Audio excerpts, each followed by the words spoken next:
In today's episode, I want to have a bit of a chat about strength and conditioning for female athletes. And I guess some of the things I want to cover is there a difference? Should we note that there's a difference? Do we need to do anything differently? And what kind of considerations do we make when we're training female athletes? Okay, so first question, is there a difference, say, between training a female athlete and a male athlete? Outside of the actual gender itself, no. Females will still need the same needs. It's the same for training any sport. That's probably where it changed subtly, okay? You only make these subtle changes based on what sport you're playing. And even then, when it comes to strength training, it's going to be pretty similar across the board because we all have the same kind of movement qualities that we need to improve. Most team sports still need speed. They still need an element of strength. They still need power.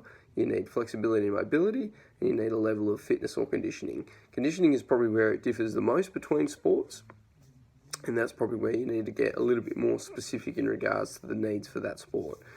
And in regards to these qualities, everyone, regardless of what sport you really do, you're going to need an element of each. So that's probably where the difference comes, is not gender, but what you need to do for your sport and how you get better at your sport.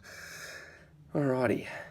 How it also stays pretty similar is we're still looking at the same movement patterns as well.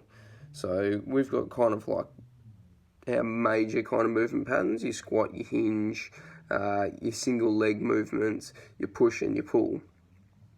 Then you've got a few different like kind of accessories on top of that, and obviously as athletes we need to run, jump and sprint. Alright.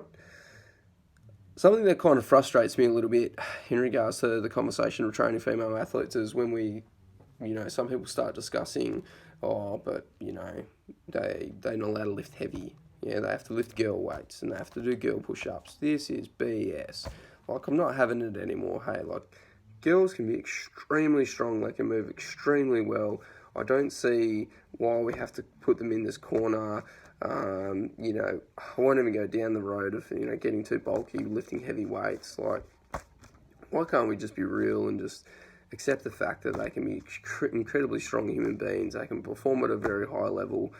You've just got to get rid of some of the stigma and, let these females have a crack because they can achieve extraordinary things. One more thing that I want to kind of finish on that's kind of frustrating me a little bit at the moment is, I guess, the use, and it seems to be heavily orientated around female sports at the moment, the use of specific injury prevention programs, like an ACL injury prevention program. I can't buy into it. I'm all for it, and I don't get... I get the idea of, if you did a specific ACL injury prevention program, it'll probably prevent or at least reduce the risk of ACLs. I'm not going to deny that they don't necessarily work, but I guess what frustrates me is the mentality, because to me, good training is injury prevention. So good training for everything is injury prevention. So I don't need to specifically label my program to be ACL injury prevention. My program is going to encompass everything, okay? So that's just a little bit frustrating for me to see this and how some people can exploit it. But at the same time, I really appreciate the research that goes into it in how to really define and potentially circumvent some of these, pretty devastating injuries. Having said that, when you finally look at the end products, I look at it, I'm like, well, that's just good training.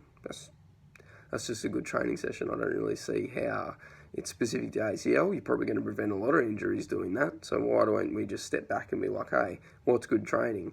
And, maybe that's the level of education that needs to go back into the universities, is that, hey, look, good training, it just does everything for you. Is it going to stop at 100%? No way. There's way more to the story. We're playing sport. Sport's going to be physical. It's going to have a lot of demands. Therefore, things are going to go wrong.